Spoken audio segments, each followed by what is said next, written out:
She is a fellow of the Ghana Institute of Engineering, a fellow of Biomaterial Sciences and Engineering, a fellow of the Ghana Academy of Arts and Sciences, and an international fellow of the Royal Academy of Engineering, UK. She is noted.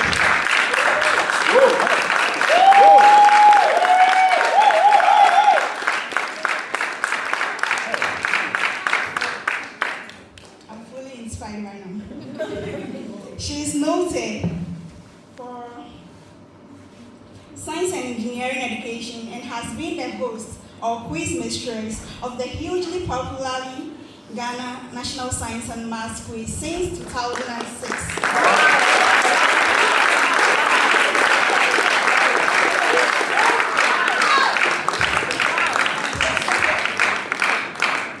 Do you think we are done? No. And the last one. Ladies and gentlemen, she has been an invited speaker at numerous high-profile fora, both international and nationally, and has received a number of prestigious national and international awards. She is the founder of the Elsie Effah Kaufmann Foundation. Ladies and gentlemen, please help me welcome Professor Elsie Effah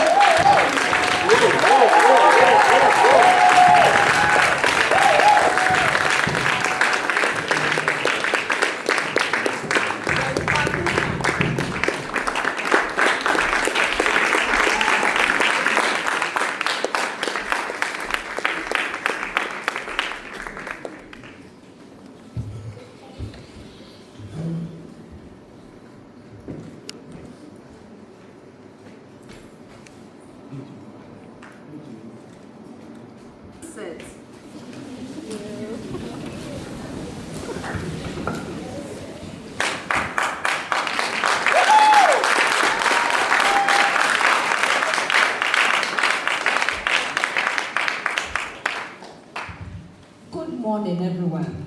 Good morning. Is it the real Prof? Is it the real Prof? It is the real me.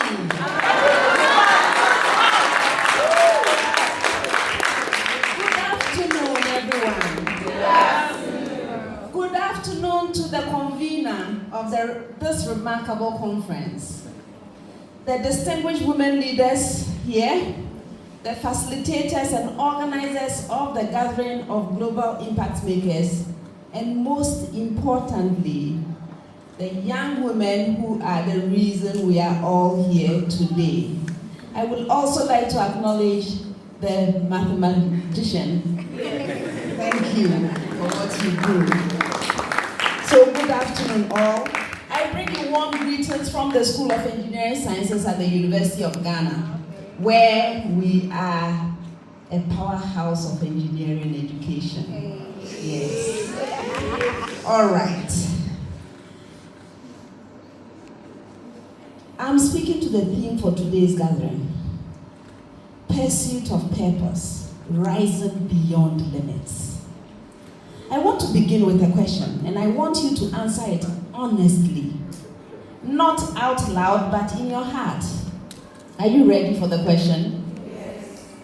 Have you ever looked at your life and wondered whether you are in the right place? Whether you chose the right course, the right path, the right dream? Have you ever felt the quiet creeping fear that maybe, just maybe, you are just not enough? Not smart enough, not connected enough, not from the right background, not the right gender for the spaces you want to occupy? I hope you are answering those questions for yourself quietly. I'm here today to tell you that those feelings are not the truth about you. They are simply the gap between where you are and where you are going. And that gap has a name. It's called the journey. And every journey worth taking begins with a single courageous decision to pursue your purpose. Even when the road is unclear and the limits feel real. That is what we are here to talk about today. Pursuit of purpose. Rising beyond limits. not just a slogan, but as a way of life. So let me tell you a little bit about me and the story. I was born in Accra, but I grew up across this beautiful country. Winneba, Koforidua, Kumasi. I can say in many ways I am a child of Ghana. Both of my parents were teachers, and growing up in a home where education was not just valued but lived, I developed an early love for learning, especially the sciences. There was something about science that caught my attention. It asked questions, it demanded curiosity, and I had plenty of that. I remember one afternoon in class when I was about 9 years old. My biology teacher was a science teacher, was explaining how a caterpillar transforms into a butterfly. I sat there completely fascinated. How does something crawl into a cocoon and come out with wings? When I got home that day, I did something I did not even have a name for at the time. I experimented. I wanted to see it for myself. I wanted to understand it from the inside. I did not know then that what I was doing had a name. That it was called scientific inquiry. I just knew I could not leave a question unanswered. That curiosity followed me through school. I was a good student, and because of that, I was guided towards science and eventually pointed in the direction of medical school. You see, in those days, that was an obvious destination for every bright student in Ghana.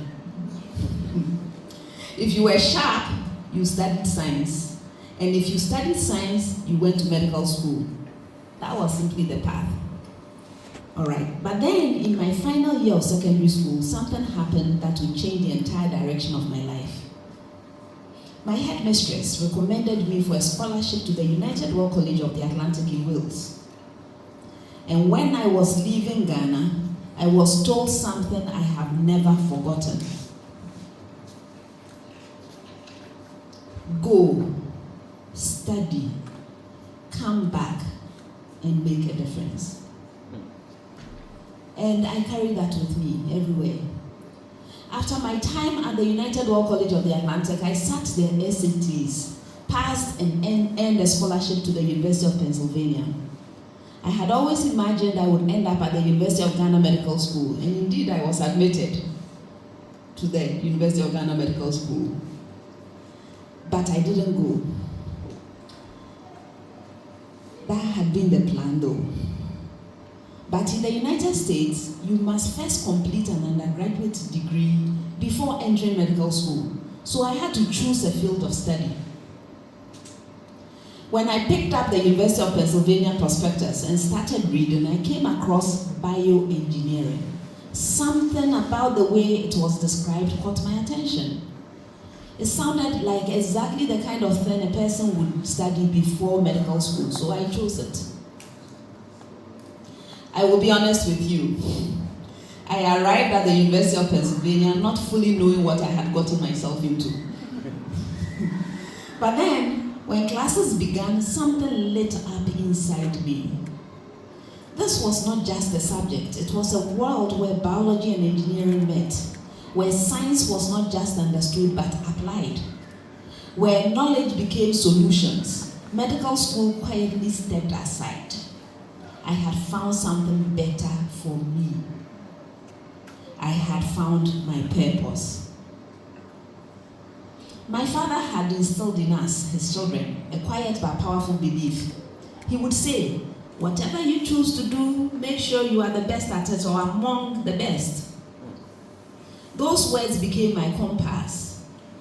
In the middle of my university years, far from home, I asked myself a question one random day. A question I believe every young woman in this room must also ask herself one day. The young men, you can also ask yourselves, how can I go back and make a difference? The answer for me came through engineering.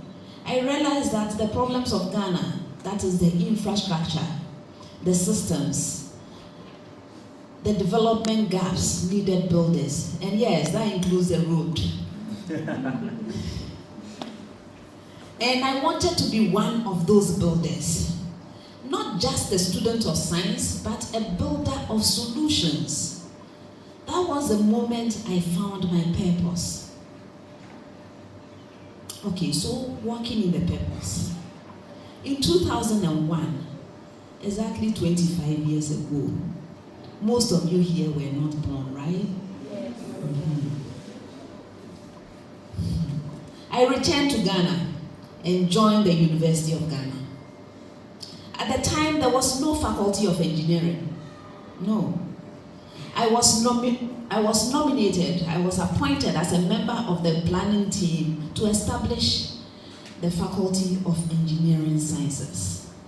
From conversation to curriculum, from vision to brick and mortar. I want you to understand what that means. Not as a point of pride, but as a point of purpose. I did not come back to Ghana to slot into an existing structure. I came back to help create one. There were no templates. There were no guaranteed outcomes. It could have been a spectacular failure. There were just a group of people who believed that Ghana needed an engineering faculty at its premier university, and who were willing to do the unglamorous, exhausting, often frustrating work of making that belief a reality. 25 years later, I stand before you as the dean of that school, and every student who has walked through those doors, every engineer who has graduated and gone on to build, design, and solve a problem, they are part of the answer I came home to give. That is what purpose looks like in practice. It is not always clean, no. Sometimes it looks like sitting in long meetings, arguing for resources. Sometimes it looks like building something that people do not yet understand the value of. Sometimes it looks like staying when leaving would have been much easier.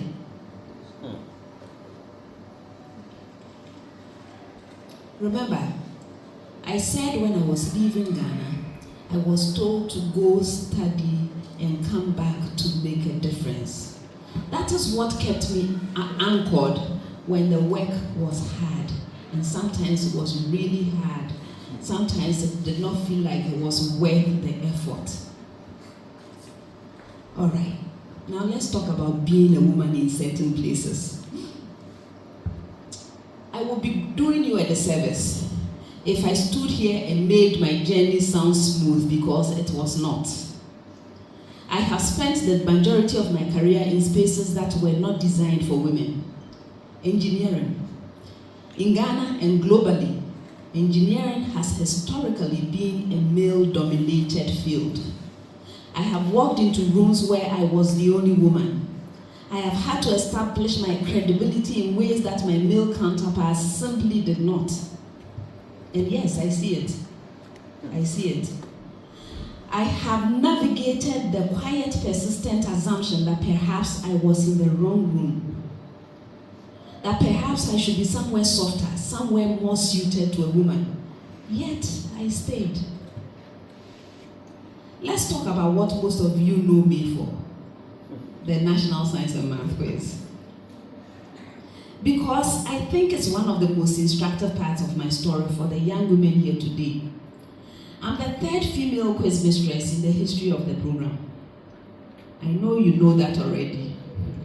This year marks my 20th year in that role.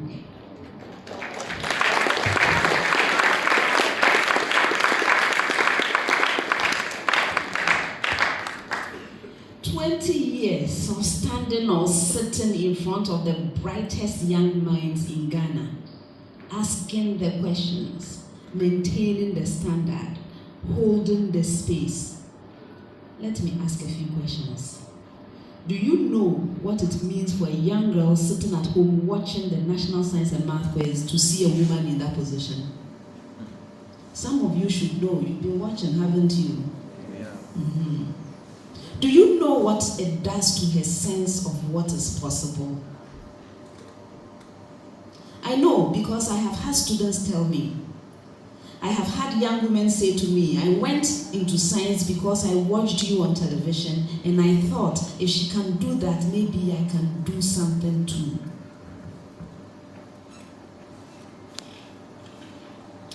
I did not set out to be a role model. I didn't. In fact, I'm a very quiet person. After all of the bright lights and all that, I am very bashful. I think I am an introvert. But I set out to do my job with excellence. Excellence in visible spaces is never just personal. That is what I have learned. Excellence in visible spaces is never just personal. It is representative. When you rise, you carry others with you, whether you intend to or not. That is both the weight and the privilege of being a woman who refuses to stay small. Okay, so what does it require to pursue your purpose? The theme of this conference is Pursuit of Purpose, Rising Beyond Limits. I want to speak to both parts of that, the pursuit and the rising. Pursuit implies movement. It implies that purpose is not something that comes and sits in your lap. You go after it. You go after it. Sometimes you go after it without knowing exactly what it is. As I did when I chose bioengineering from a prospectus. That's because it sounded right. Sometimes purpose is revealed in the doing, not before it. So those of you sitting around waiting for purpose to just fall into your lap, it may never happen. You have to pursue it. I did not know when I was sitting in that classroom in Pennsylvania that I would one day help found an engineering school. I did not know I would spend 2 decades as a quiz mistress. I didn't even know about the National Science and Math quiz. I did not know that 25 years of teaching would produce the career that I now look back on with deep gratitude. I only knew one thing.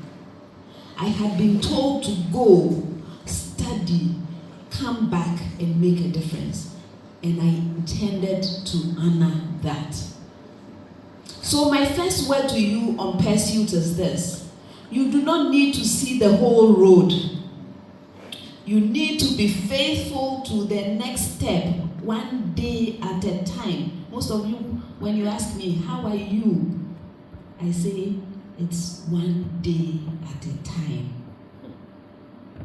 The clarity comes in the moving. The second part, rising beyond limits, requires honesty. The limits are real. I will not undermine your intelligence by telling you that the barriers women face are imaginary. No, they are not. They are there. The biases are real. The unequal expectations are real. The doors that open more slowly for us are real. But here is what I have learned in 25 years. A limit only becomes permanent when you accept it as the truth about yourself. The women who shaped my field, who shaped this country, who shaped this continent, they did not succeed because the barriers disappeared. They succeeded because they developed the discipline, the excellence, and the sheer determination to make themselves impossible to ignore. My father told me, be the best or among the best. I have carried that standard my entire life. Excellence is not arrogance. It is respect. Respect your gift, your opportunity, and the people who sacrificed so you could be here. In a world that will sometimes look for reasons to discount you, excellence is your most powerful argument. When you see me plying my trade on the NSMQ, can you ignore it?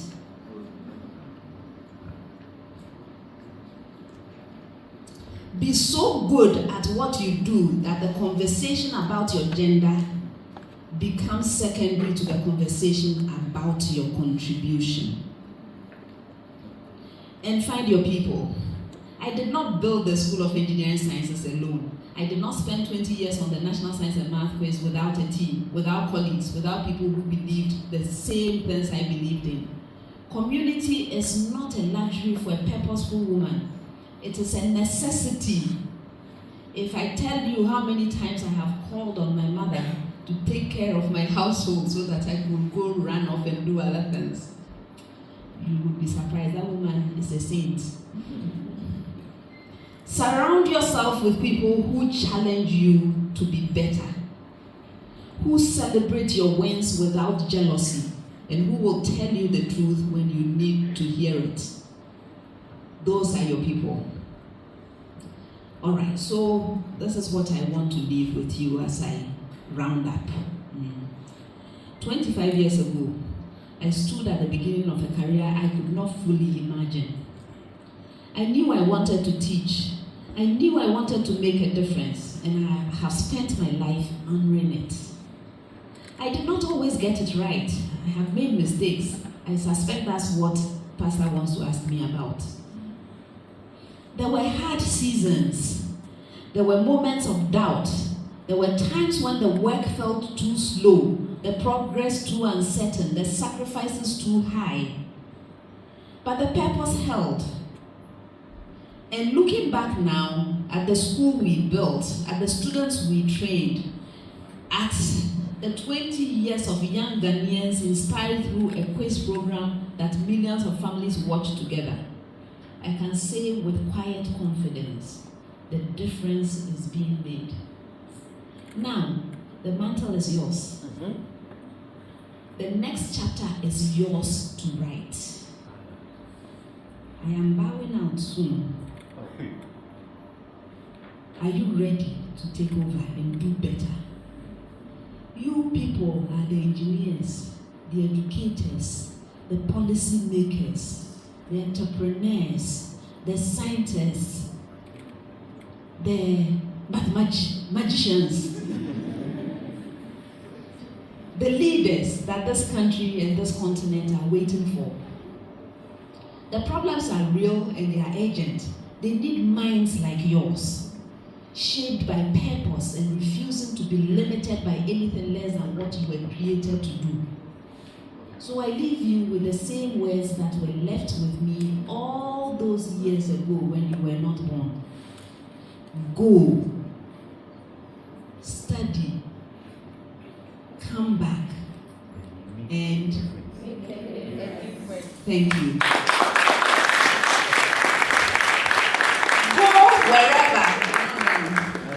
Go wherever your purpose leads you. We don't all have the same purpose. You need to find yours. Go wherever your purpose leads you. Study. Never stop. Never settle for knowing less than you could know. Come back to your families, to your communities, to your country, and make a difference with your work, with your excellence, and with your presence in rooms that need your voice. The world does not need you to be perfect. It needs you to be purposeful. So, my dear ladies and some young men, what is that difference you're going to make? Thank you for paying attention to me.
brother that it was like Prof was speaking to us.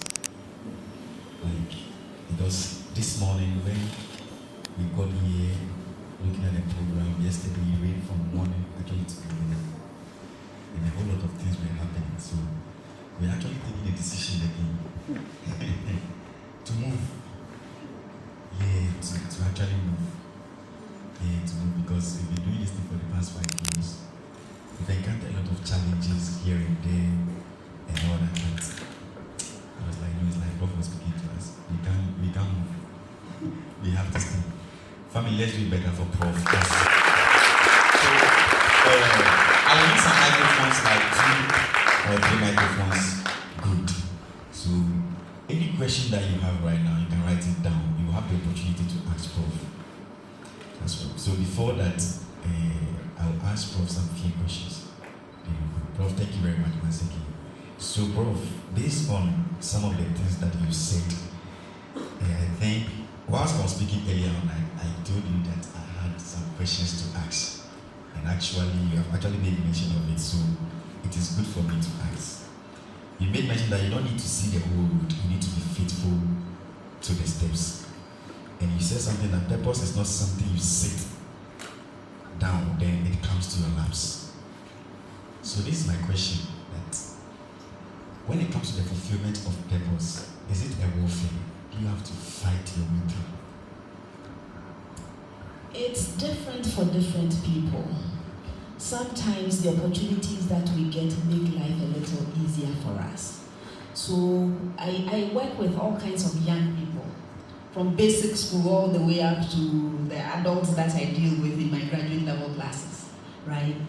And at a certain age, when they are younger, I tell them, expose yourself to opportunities. That is when you get to know the things you are good at, the gifts that you have, and what purpose you might want to pursue.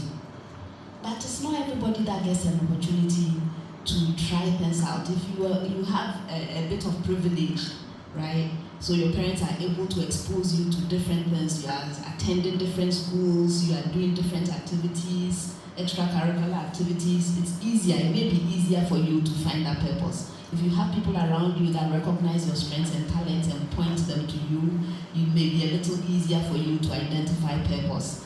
However, if you are on your own in life, and I hope nobody is there, but there are some people that have a harder time finding their purpose.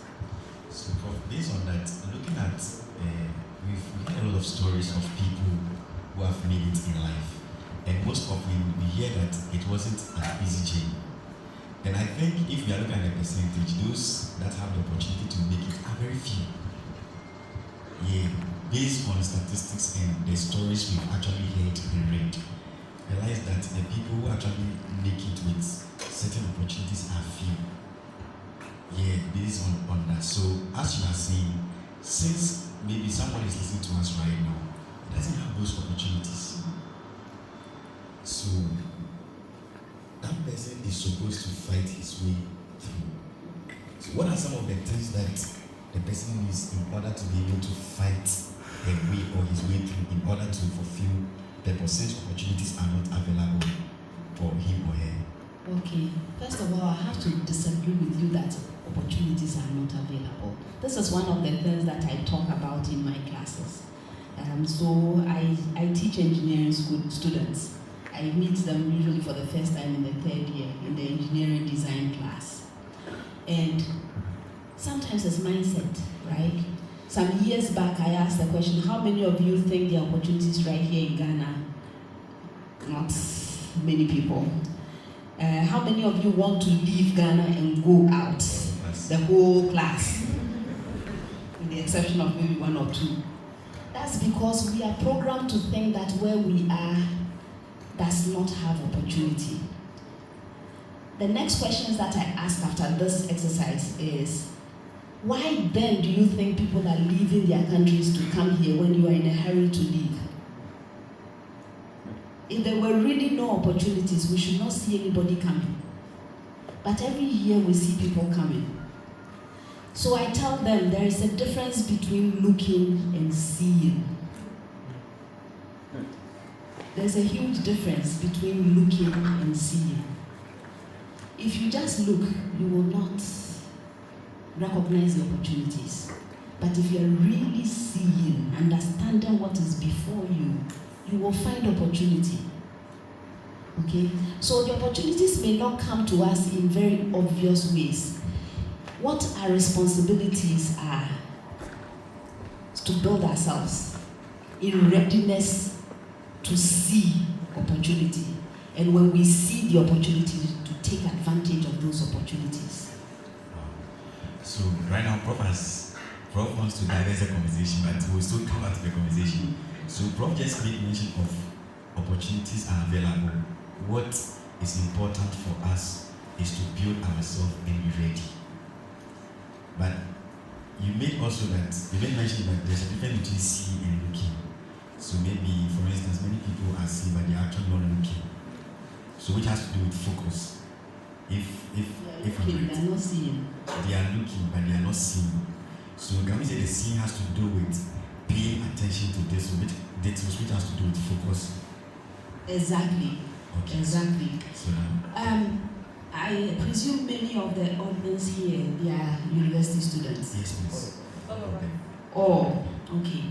So you are university students. Again, I tell my students, when you are entering university first year, you know you are graduating in 4 years. It is your responsibility to think of what is going to be happening in 4 years, right? What are the trends? What is happening? What are the needs of society? By the time you are getting out, what are people likely to be looking for? And then you tailor your experience to meet those needs. That is what makes you relevant, right? And it's not all about sitting in the classroom. Sitting in the classroom is very important. That is the main business you came to university to come and do. However, if everybody graduates in your class with first class, who gets the opportunity? The people that have added something extra. By the way, I talked about excellence also in my speech. Excellence has to do with knowing what the expectations are, meeting the expectations, and doing something extra to make you stand out. So if you know the expectation, we are living in a technological world, right? The people that can program and do, these days even programming is now by the wayside because of AI. The people that can use the AI well,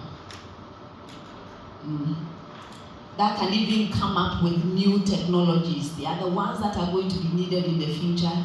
And you are sitting in class, not learning these things, you are basically making yourself redundant before you even have a chance. That is when you will be looking and not seeing opportunity.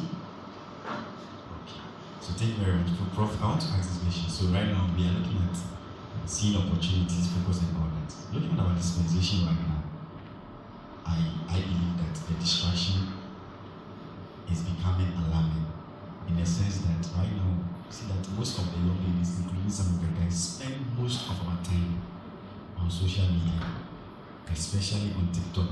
We can sit behind our phone for like 3 hours, 4 hours, scrolling, watching, laughing. By the time you realize it is 3 a.m., 4 a.m., taking 2 hours now, we are supposed to go for class in the morning. So it's becoming an issue in our life. That is what I'm seeing. So today you are speaking to us. You are actually a role model to us. During your time, maybe let me see, TikTok was not available. Instagram was not something that, Facebook was not something. So in the midst of this whole distraction, and the young lady has to pursue purpose, how are we going to manage this distraction so that we can also become excellent in whatever we are doing, so that we can be able to grab the opportunities that are available to us? Okay. I'm not going to say stop those things because they are available and not all of it is a distraction. If you are learning from those platforms, if you are making some income, if you are making a positive impact, you are making that difference we talked about on those platforms, fine, go ahead. The thing is about being purposeful, right? So what are you trying to achieve in life? First thing is, put those things aside long enough for you to write down, and it has to be written down. Okay, it has to be written down somewhere, because you cannot be held accountable when you just thought about it and moved on. Take the time, please trust me, it's important for your life. Take the time to write down what you are trying to achieve in life. Once you have written it down, do an audit of yourself. What do I need to be able to achieve that big dream? Is it knowing the right people? Is it having a certain type of knowledge? Is it a certain type of skill that you need to have? Then plan your life to achieve those things. Okay? Plan to achieve those things. If these days a lot of things can be found on YouTube, for example. If it is knowledge you want and you are on those platforms getting that knowledge, that is perfectly okay. However, when you find out that you still have that list from your audit of things you should have that you don't yet have, but you are spending an inordinate amount of time on these platforms which are not helping you to achieve those things, then you are drifting away from your purpose. Okay? Time is, oh my goodness, I can't say enough about time.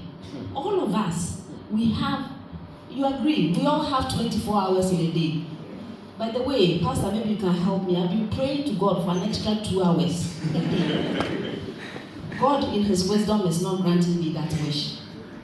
We all have the same number of hours in a day. Have you asked yourself why some people are able to do so much more than others? Have you asked? So if you have that resource, which is time, and you are spending much of it on these activities that will not give you any reward,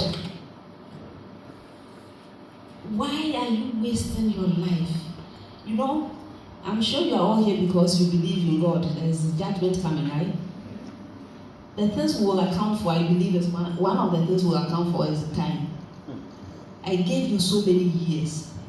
What did you do with that time? And what is even worse, some of you will get negative points. Because not only do you waste your own life, you waste other people's time. That's a negative on your on your scorecard.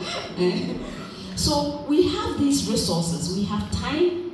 If we have an idea what we want to try and do, what we are trying to achieve in life, we know what we need in order to be able to achieve it, and we are not doing it and spending all this time, then it is a problem. So get an accountability partner who will check how many hours you are spending on these platforms. And be very purposeful. I am on WhatsApp, I am on LinkedIn, I am on X. You won't find me anywhere else because my time is that precious. I joined Snapchat because of my children. That's a story for another day. Oh, wow. So I'm asking Prof a last question then. Audience can. So, Prof, when you're ending, you make mention of the world does not need you to be perfect, but the world actually needs you to be purposeful. So, when it comes to the fulfillment of purpose, the journey, I always, I think there will be mistakes, there will be some failures in here and there. So, I want to ask, how can a young lady who is in the journey of fulfilling purpose handle failures, mistakes, setbacks? Sometimes you may mention that sometimes as you are going, the movement will be slow. It's like a sacrifice is not paying. How can a young lady or a young guy go through this whole thing in terms of handling these challenges, failures, setbacks, and all that? If you can help us. The first thing to do is to recognize that those are actually part of life. They are never going away. In fact, if you are sitting around and you don't have any challenges, you don't have any struggles, you are not growing. Those are the things that help us to grow, right? So when you get to the point where you're actually looking forward to the next challenge, then you have reached some maturity, okay? So yes,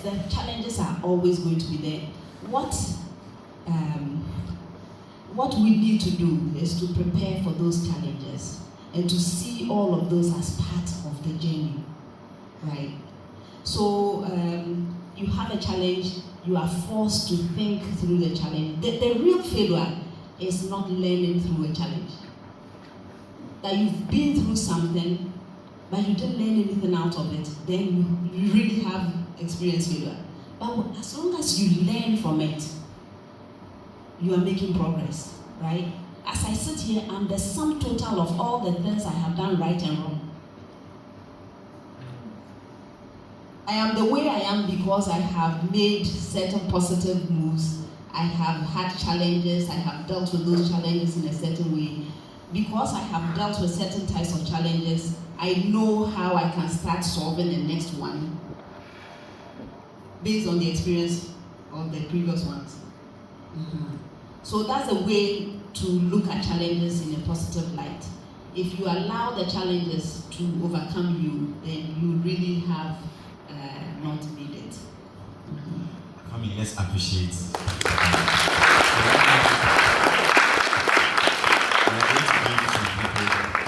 If you have a question, just lift up your hand. The microphone will come to you. So let's take it one after the other. So, okay. So you mentioned your name and maybe your program. Then maybe you can ask the question. Okay. Thank you for the opportunity.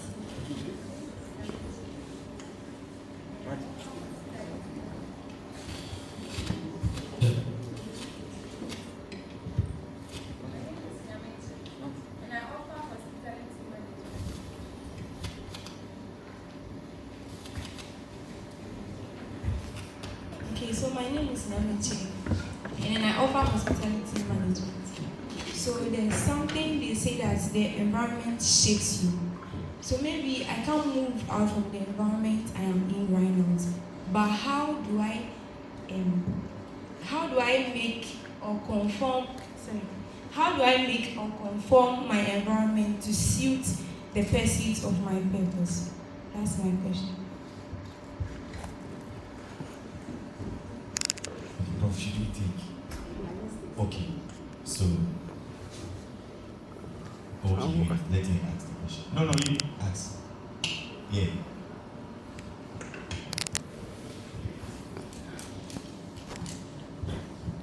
So good afternoon, and I'm Abigail Yamedi, Become Management. And my question is, so as a young lady who has discovered your purpose, you discover your purpose, but you are being limited, like your parents are limiting you based on 2 or 3 reasons, saying you have to focus on this at a time. You can't go beyond what, like, as I'm in school year. Apart from school, don't do anything else, just focus on your studies. So as a young lady who has discovered your purpose, how do you go about such things? Okay, so let's take 2 more then. Making first. Okay. Hi, my name is. You discover your purpose because sometimes we like certain things, but we don't know which purpose are we, the path in which we should take. So that's what I how to discover your purpose. Yeah, that's my question. Okay, Thank you for the opportunity. please be upstanding so that. Okay. Thank you for the opportunity. I'm Albert Akpalu. I'm offering biomedical science. Yes, I know that I have a whole lot of potentials in me, but being reluctant has become a habit for me. So how will I break free from that? Thank you. I think yes. All right, thank you very much.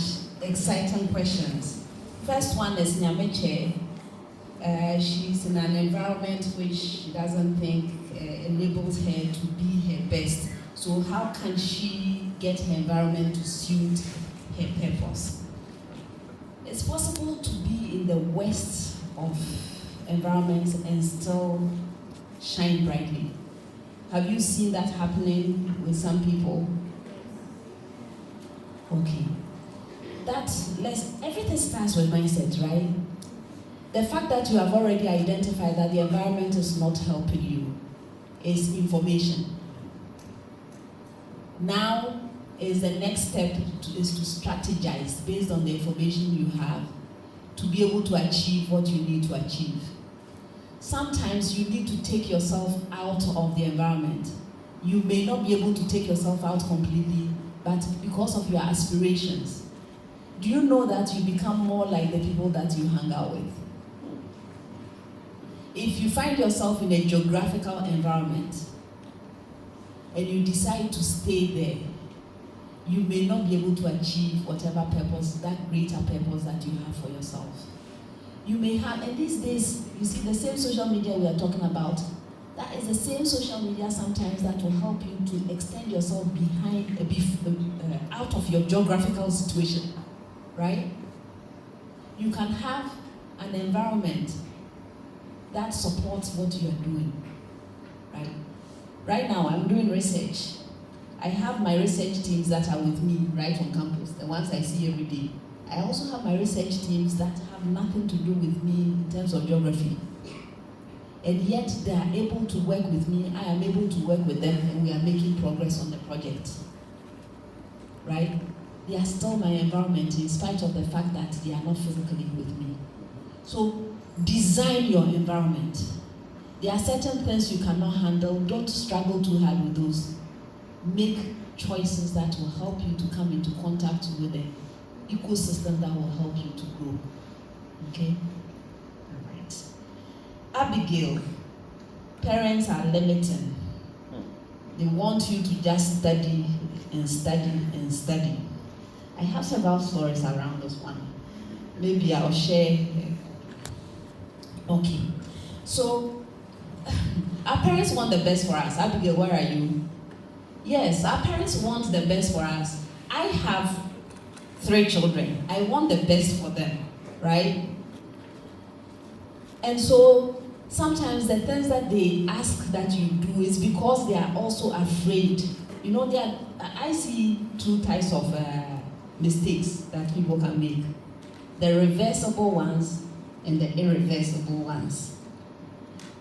Some parents become very paranoid. They think everything is irreversible. And so they are trying to protect you from things that they may have seen or things that they imagine. You have work to do, Abigail.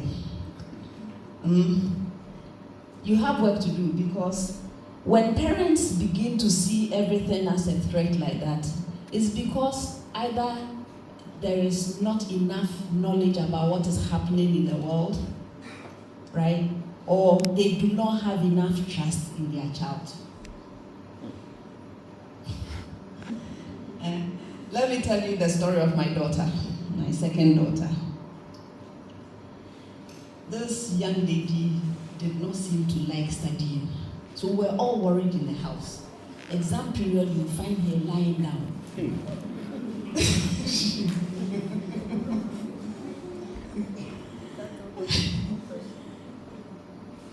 And we were on her case. Why are you not studying? Always doing this and that, sleeping.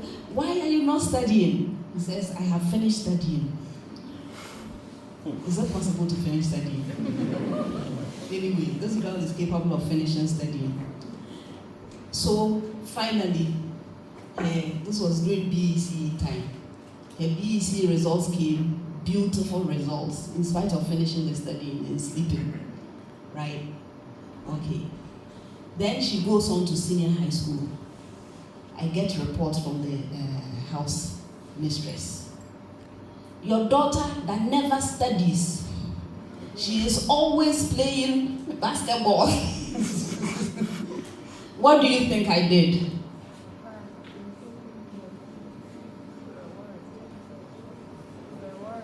Did I stop her? It's because of experiences, right? In spite of all of that basketball, you see her results. What more can I say? Right? So, what you can do with your parents, and I have done for some of the young people that I mentor, I have been willing to speak to them. Maybe they are not aware that the world now is not just about A's on your transcript. It's not all about the certificate. Maybe they have not realized yet, but you are the one in it, right? But you also have to inspire trust that you are doing your best. If they feel like you are not doing your best, you could do better. Your results are not beautiful. Then they are going to be worried. So let's find a way to show them that the world has changed. You don't only need the knowledge that you are getting from your certificate, you also need skill. And some of these activities, if you even have case studies, do your homework. If they will listen, talk to them, expose them to what is happening in the world now, right? You know there are even medical doctors who are unemployed. Yes, it's happening these days.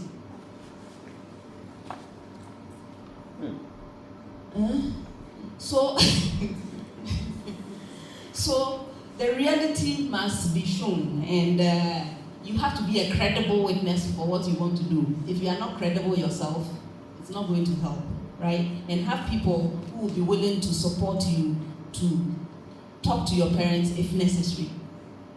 Okay. Marian, you want to know how to discover, where is Marian? You want to know how to discover your purpose. You need to be brutally honest with yourself. Do that self-assessment that I asked, right? Okay. What are you good at? What do you enjoy doing? Which of the many problems in Ghana or in the world do you want to solve? Ask yourself some questions. This exercise I give to all my mentees. Unfortunately, we have a lifespan, right? We're going to leave this earth. When you do, and hopefully it won't be anytime soon, what do you want to be remembered for?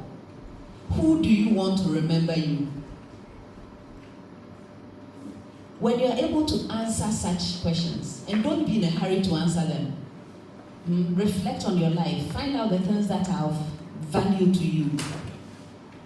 If you're able to answer these questions, you will direct yourself in different activities. Trust me, because you'll be trying to do the things today that will help you to achieve that bigger picture.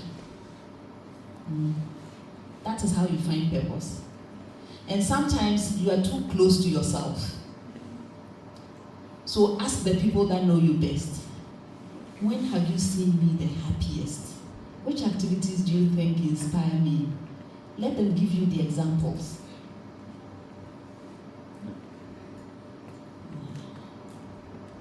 And open yourself up to activities, different things. What do you say you're studying? Accounting. Okay. Go and hang out with the biologists. Attend a seminar that has nothing to do with accounting. This is what you have to do to discover yourself. Okay. Alberta, you have become fixed in your ways. Reluctance is second nature. Where are you? Okay, so what is Newton's first law?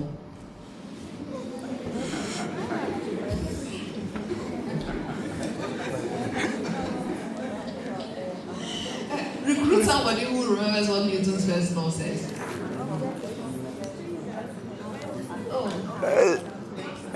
Unless an external force is applied. Exactly, you the man.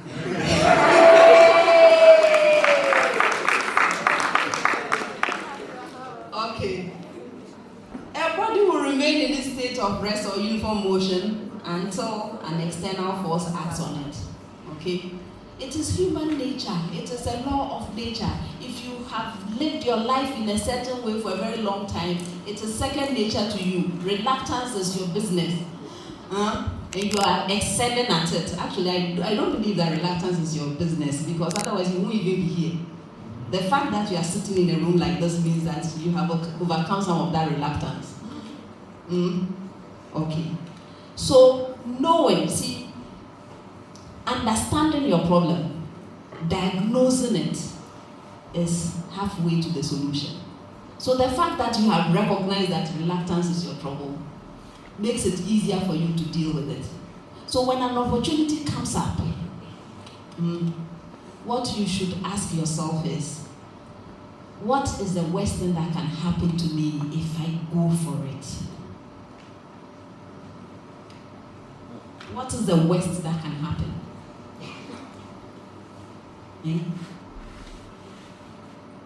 So you don't succeed, you have gained experience. If you succeed, even better for you. So why not go for it? It just takes that bit of effort, that sacrifice, that extra step to achieve great things. So be purposeful, keep self-assessing. Whenever you have that wish to sit back, ask yourself, why am I doing this again? What's the worst that can happen if I try? Do you have a friend that can keep you accountable? Who is that friend? Or you have influenced each other so much that you are both reluctant. Make a new friend.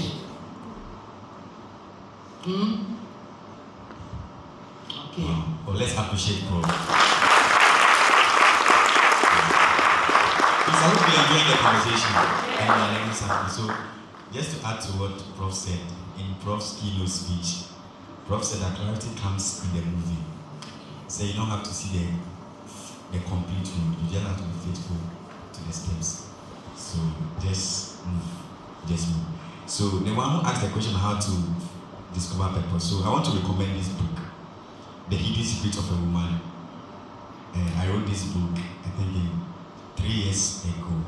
So I dedicated a whole chapter on purpose and how to discover your purpose and the importance of purpose. And I dedicated a whole chapter on vision, knowing where you are going, and also on potential and identity. So these are the 4 things I wrote in this book: how to discover your purpose, how to know yourself, what you can do, and how to have a vision. Prof said something that you have to write a vision now. So I wrote in this book 5 ways to have, or 5 ways to fulfill your vision.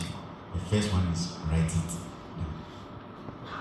So you have to write it down. So I just have 20 copies available, and I don't know how we are going to do well and get a copy anyway. So let's go to our next line of questions. Okay, so let's take one. Okay. Thank you very much for this opportunity. Thank you, sir. My name is George Penfield Statistics. We can't hear you. My name is George Penfield Statistics, level 850. George. Israel. Israel. Yes, and then I know something about passion and purpose. Okay. I know that passion is related to purpose some way, somehow. And then listening to your speech, we got to know that you had passion in engineering or sciences, and then you were exposed to it. But then life is not always fair. We have some of us reading certain programs. We don't really like it. So as a matter of fact, we are failing, we are trailing. So do we have to redirect this passion to something else? Or what is the way forward? Yeah. Okay. So the next person, okay, Messi. Thank you so much for this opportunity. I'm Messi Bempa, a bachelor of ASC psychology student. And I understand that you already had this curiosity and love of learning built in back then. And on top of it, you had the message, go study, come back and make a difference. But I'm curious, I want to know, what if they hadn't said those words? What do you think the natural curiosity alone could have carried you? And lastly, I want you to be my mentor. Sweet. Okay, so we'll take one from here, then another one. Thank you very much. So, in the pursuit of purpose, we have limits. We have external limits and then internal limits. We all know that, okay, external limits will come, this is how we do it. What about the internal limits? Limiting beliefs we have about ourselves, that is also causing us to trail in our purpose. And I want to know, what was that one limiting belief about yourself that you overcame, and how did you overcome it? The last. What was that limiting belief about yourself that you overcame, and how did you overcome it?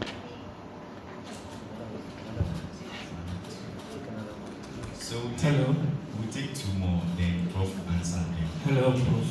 Okay. So Jerry Jeremiah, also known as Global GGIM, and I'm currently a national service personnel.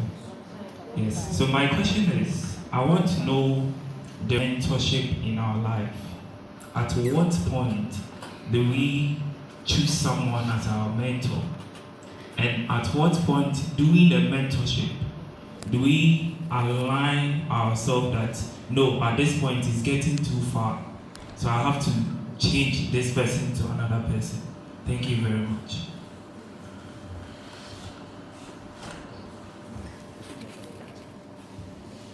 Thank you very much. I go by the name Samuel Mesa Question, Math with Economics. Please, I want to know the difference and relationship between ambition, vision, and purpose. Thank you. Ambition. Difference and relationship between ambition, vision, and purpose. Thank you. Thank you very much. My name is James Bejujo. So this is the last question you are taking, then Prof will answer them. My name is James Bejujo Bongrit. You can find me on LinkedIn at Honorable James Joe Beju or Honorable James Joe Bongrit. First of all, I would like to thank Miss Madam Chris or Prof Elsie.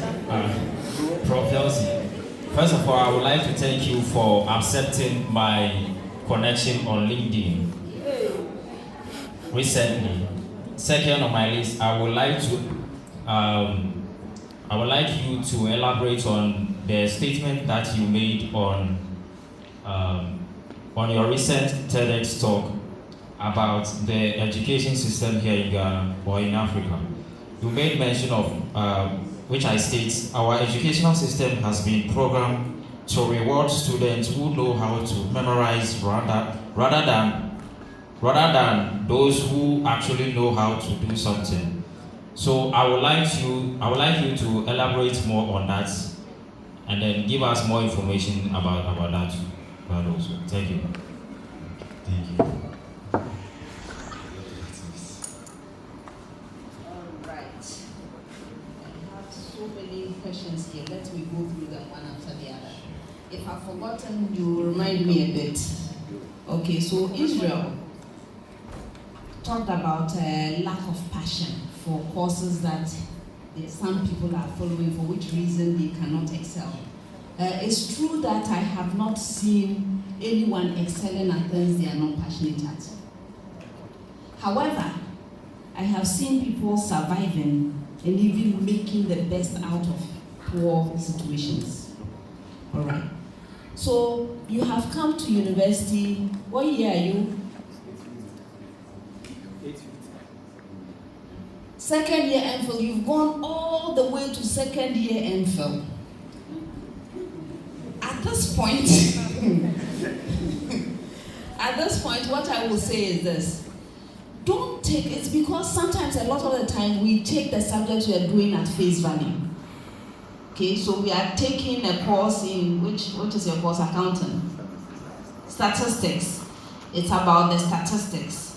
You cannot see beyond the statistics. You do not appreciate the skill you are gaining in thinking in a certain type of way, that analytical thinking that you are learning.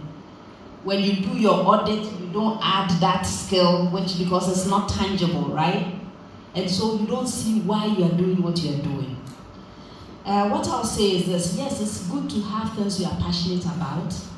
However, if you have gone this far, at this point, your strategy will be to get the best out of a bad situation. So find out, what do the statisticians do? You will find out that not all of them are doing statistics after they graduate. They are applying the knowledge and skills they have gained. What extra things can you do to apply that intangible skill you are gaining to real life problems or to things that you will find you are passionate about? Have you even identified what you are passionate about? And can you find the linkages between the different things that you are studying? In fact, that will even make it more valuable. So redirect your thinking. Think about your situation in a different light. This is what I'm passionate about. How can what I am gaining from this other aspect of my life be applied to this thing I'm passionate about to make it even better? Okay. Next one was Miss Bempa. Okay, so yes, you recognize that I was curious, I was doing all kinds of things, but it was because I was given that mandate that directed me. Go, study, come back, make a difference. What if there had been no mandate? We can always speculate, right? And think about what might have been. Chances are, if none of that had happened, I had not got this opportunity to leave Ghana on scholarship with this mandate, I would have been a medical doctor by now, probably. But knowing me and the way I do my things, anything I find my hand doing, I will have to add excellence. I would have worked hard. I may not have been an engineer doing different things that, I may have had a more ordinary life because I would not have had the experiences of meeting all these amazing people, international people elsewhere. But one thing I can be sure of is that I will still have put in my best wherever I found myself. Okay? So yes, our lives change based on the experiences that we get. If you have an opportunity to do something different, do it. Do it, because it may change the direction of your life, right? And that goes to Madame Reluctance.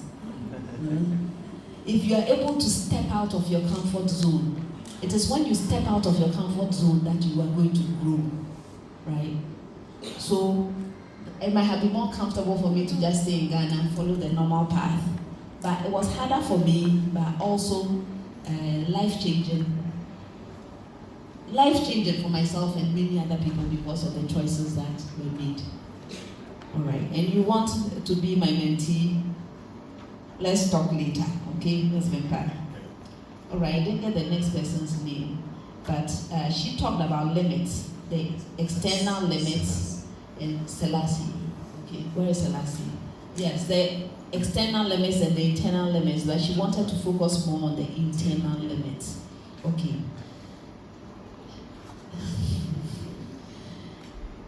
Imagine many years ago, when I went to secondary school, I was 11 years old. Hey. Wow. Hey. No. It was those days, O level. Okay.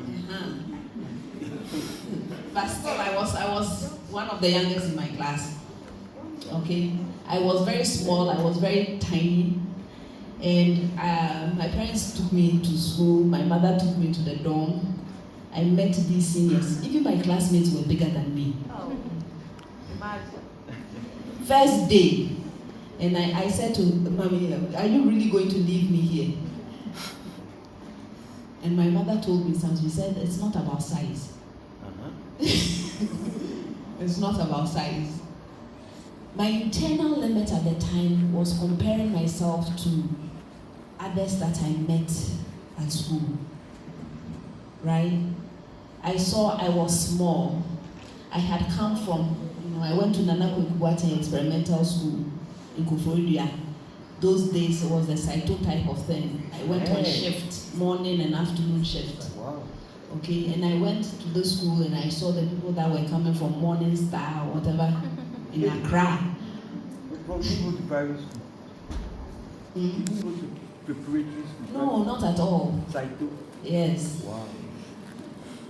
Okay, so the internal limit was, how do I compare to these people? But then my mother told me, it is not about size. I believed my mother. Says, you work hard, you will see that it's not about size. Then I left Ghana, and I went to the United World College of the Atlantic. There were 2 Ghanaians there, there were some Africans there, but by and large, people from European countries and 68 countries. First week, orientation. First then, they say, okay, we are going canoeing. Me, where have I ever seen river before?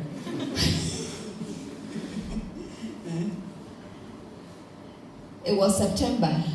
I was feeling cold. I was already wearing winter coats. People were wearing t-shirts.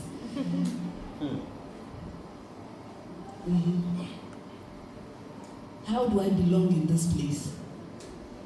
And yet, I went. I did well. I came from Ghana. We'll talk about the rote learning. That was how I was doing well. That's how I even came to the attention of my headmistress, because I was a good student. And I get to this place and the rules are different. You have to have an opinion. You sit around in class in a circle and everybody has an opinion and they are telling you these topics that we are never supposed to talk about in Ghana. These are the things we are describing and talking about casually. And having opinions about how am I ever going to pass the courses with my attitude. That was the internal struggle. But then at every stage, I strategize. You see, and every time I come across such a limitation, either external or internal, it is an opportunity for me to rise above it.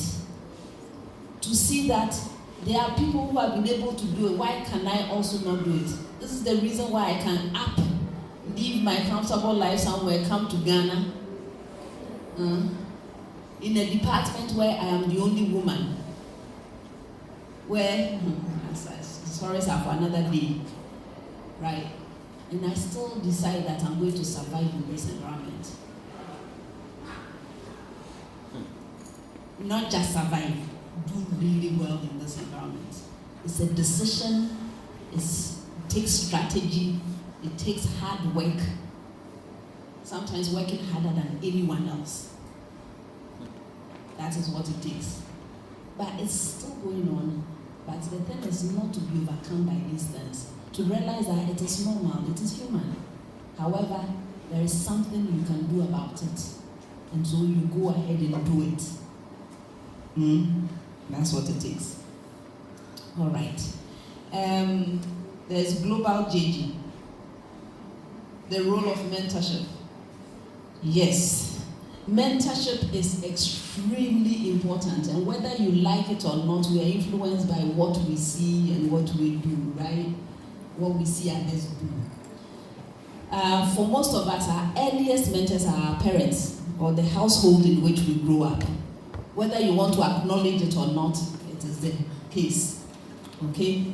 So, yes, but not everybody deserves the right to speak into your life. Please, have you appreciated that? Where is Global GG? Global GG, not everybody deserves to speak into your life. Before you even go and find a mentor, you must have a need, right? So again, I'm asking you over and over again in this conversation to do that self-reflection, to do that audit of yourself. Why are you going for this mentor? What do you, and it has to be purposeful. So people approach me, they want me to be their mentor, and I ask, what are you working on that you need my support to work on? Otherwise, it is a loose relationship, which is a waste of your time and a waste of my time, right?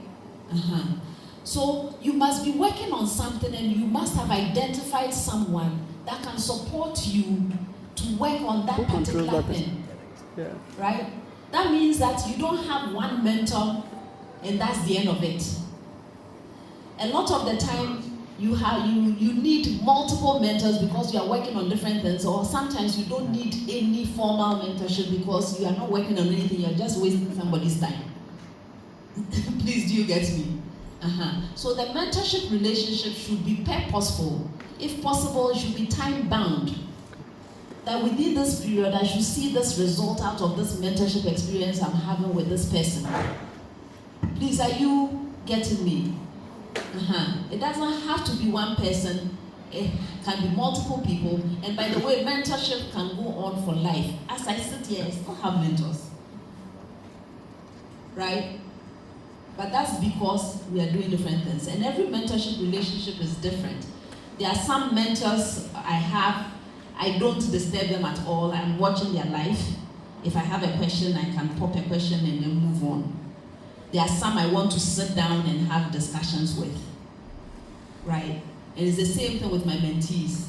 The mentees that have things they are working on and they can approach me for questions, I am willing to support them and usually I don't tell my mentees what to do.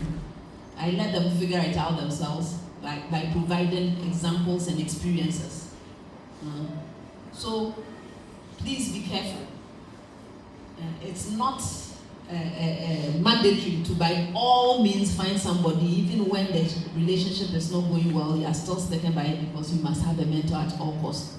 No, it's not everybody that deserves to speak into your life.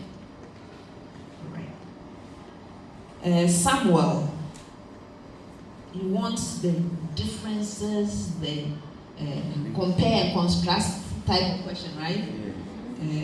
Ambition, vision, purpose. Okay.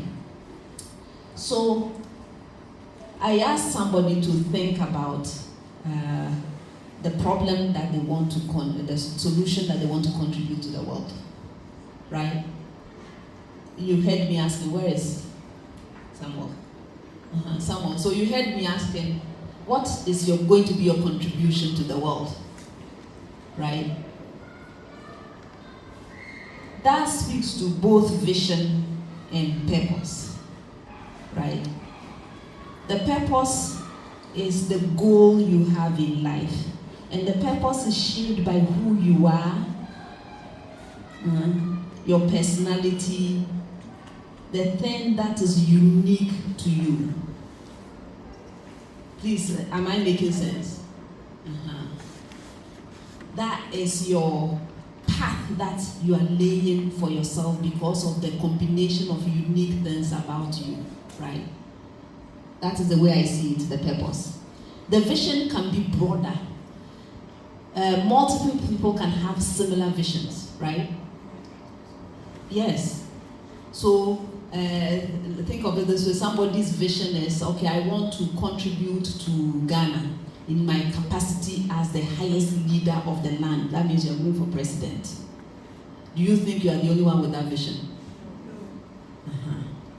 But you can redefine it as the utmost leader of, I want to be known as the person that transformed education in Ghana. And I am taking this as my purpose because I have this talent with defining educational systems. I have got training in that area. I enjoy doing it. I am empowered to do it. So it is my purpose to do it. But I feel like that position will make me capable of achieving this. I don't know if I'm making sense or if I'm all right.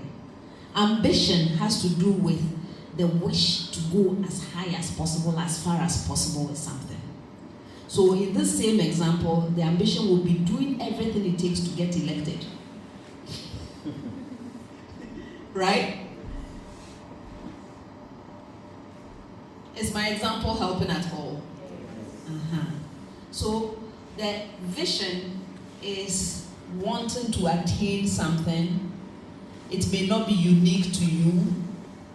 The purpose is the unique things about you that make it possible for you to achieve that vision. And the ambition will be that drive you have to get to that place at all costs. Maybe he's been writing books about these things. Maybe he will add something to it later on. And then James Bongridge, you want me to do my whole TEDx talk again? By the way, the TEDx talk was done in 2018. Please go and find the original TEDx talk and listen from beginning to the end. Because people have a way of just isolating some things and then reposting it and the thing goes viral. Meanwhile, there is so much more to it that we can all learn from. So my advice to you is please go back and listen to it. The full version, okay? Are you listening? So go and find the full version and listen to the whole thing. I am a problem solver, I'm an engineer, right? So when I identify a problem, usually what I do is I talk about it, hoping that I will find people to help me to solve it. I will talk and talk and talk. When I see that nothing is happening, you will find me doing tangible things in my own small way to try and address the problem. So yes, I saw the issue of the rote learning, yes. After all, I have told you some of my examples where I went to school and how I had to overcome that, right? So I had seen it going through the education system here, going to other parts of the world to be educated and seeing the difference. We learn the same thing, but the end output is expected to be different here and elsewhere, right? I have seen it because I've been in those systems. So that was my challenge, and I come to class and I'm trying to do things differently, and my students don't understand me, my faculty members, my colleagues don't understand, nobody seems to understand me, and I am talking about it because that is what I see, right? But then I make suggestions about how to deal with it, how to change that situation, right? So I have one of my past students, he is now a graduate, sitting right here. He'll tell you, if you come to my class, and this did not start today, it started from 2001 when I joined the Department of Physics at the University of Ghana. I was already teaching differently. The students did not like me at all. And even now, my mother said she went to a doctor, and the doctor was asking, oh, so this is your daughter. We just needed pass mark in physics to go do medical school, and this woman was doing apply this, apply that. This was 2002 that I talked to this doctor. Anyway, so I have been trying to do things differently myself, right? The teaching has to change. The world has changed. You've all noticed, right? Have you not noticed? Yeah. Now it's the people who can think and solve problems. They are the ones that are in high demand. And there are ways in which we can do this. We start from our youngest, right? Encourage them to enjoy some of the subjects that we have been teaching abstractly. Let them see that they can solve problems using those same concepts. After all, that's what others are using in other parts of the world to do the same things. We learn the same, sometimes we learn even better than them. So why are we not solving our problems with the same concepts? We can do it. And that is why I have my foundation, right? Did you know I have a foundation doing this? Mr. Bongreat. Do you know? You need to read more widely. So there are people attempting to address a problem. And the problem has existed for a long time. That TEDx talk is from 2018. I'm happy you have now identified. You've now seen it. Okay. I think that's all. Yes. Family, let's appreciate Prof. Because of time, we can't answer every question. We can't take every question. But I'm sure that through Prof's question and answers, keynote speech and everything, I think we've learned something. Yeah, because we are working with time too as well, and Prof's time too is precious, and Prof has to go somewhere. So I don't know, but I want to give one last question because of time, because there's a program here also. We were supposed to start at 9. People didn't also come early and all that, so we have to. So we'll take one question, and I think Prof, that will be all for today. So yeah, okay, so just to okay. Please, my name is Jennifer. I'm offering lots of optometry. And Prof, please, I would like to know how you were able to combine academics with marriage, childbirth, taking care of your home. And Sweet. You made mention of your mom being available to take care of your children. So I want to know, what if your mom isn't available? How do you combine all these? Thank you. Okay, so and the last question. We'll still here.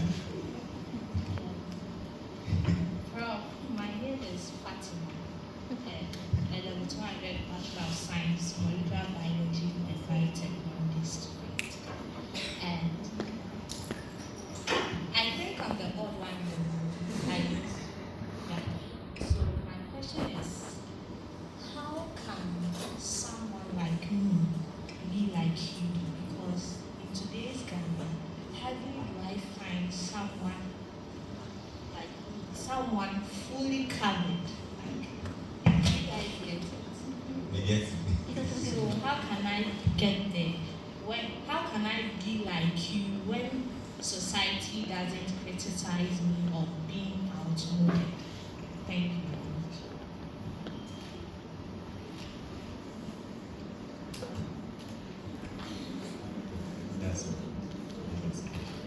All right. So Jennifer, how did I combine marriage, childbirth, housework?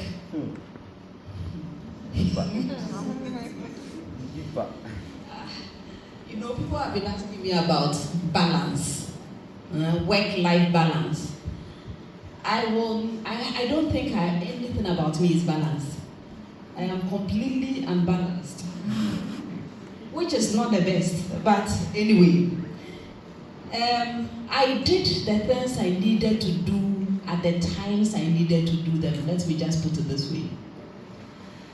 Well, first thing is, yes, my mother and my sister especially, they have been incredible.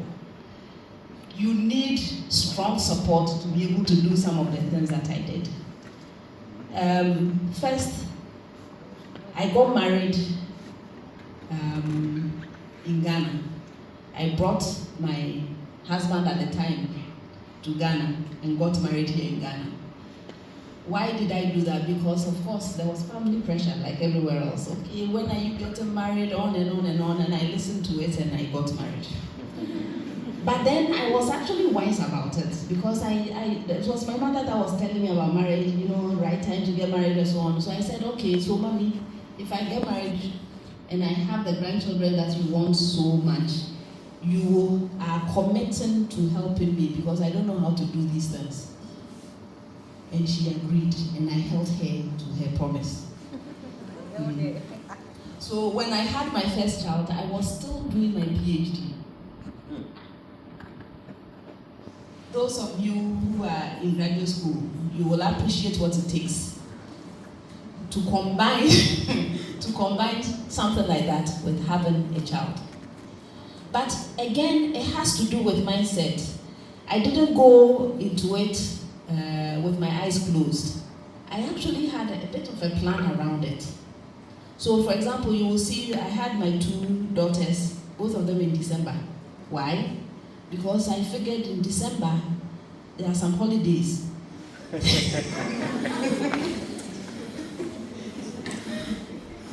When I came to Ghana, it was less of a problem because here there's maternity leave.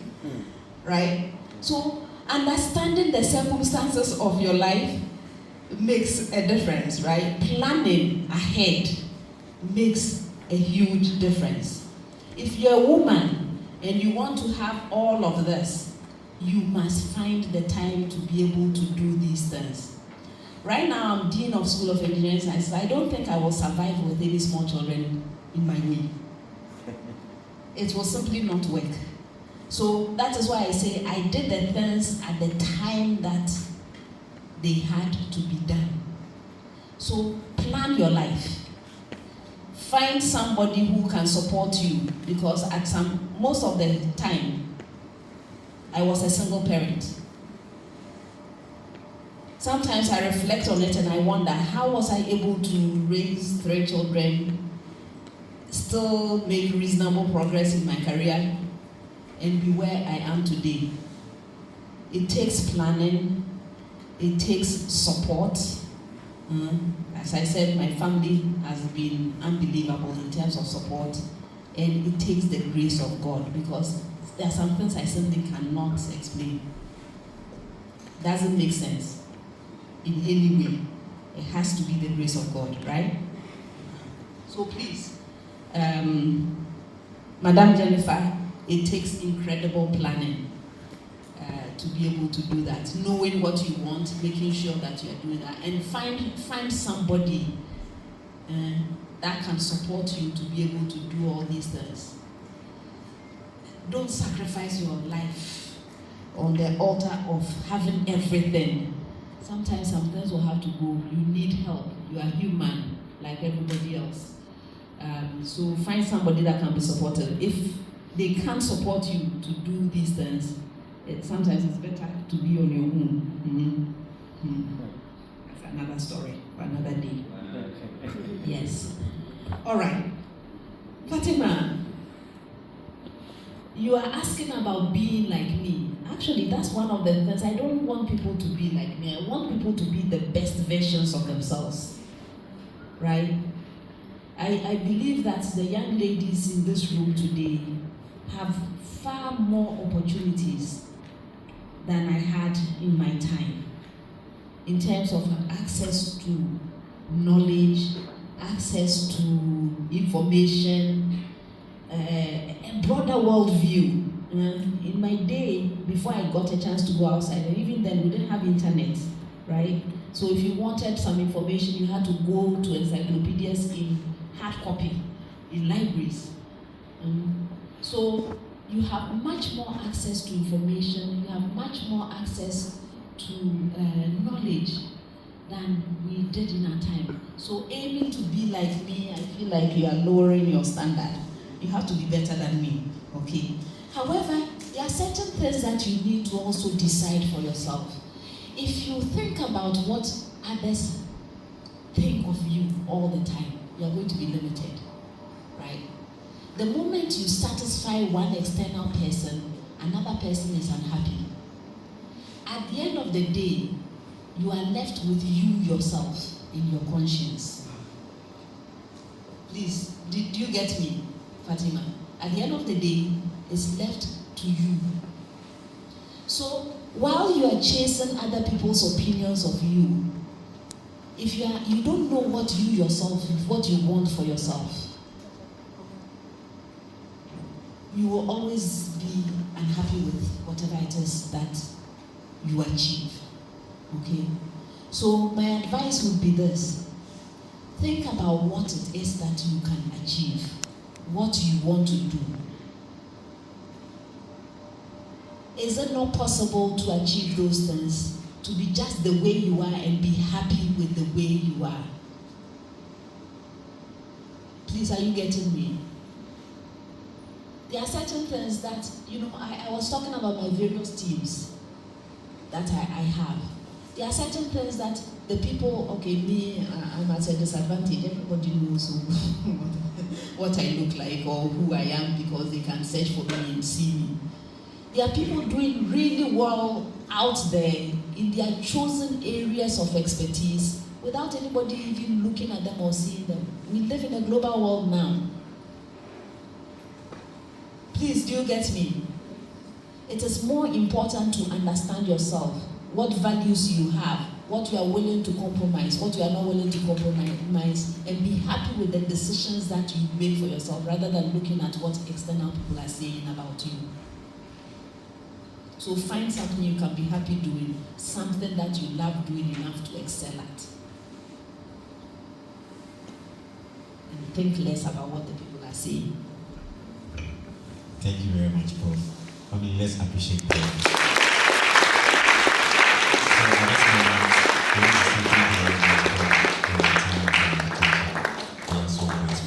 Let's appreciate Prof as Prof. Let's go our faces to appreciate Prof. Let's keep clapping. We are easily to press to raise our hands. Let's keep clapping for Prof. So let's keep clapping. Let's keep clapping. Let's keep clapping.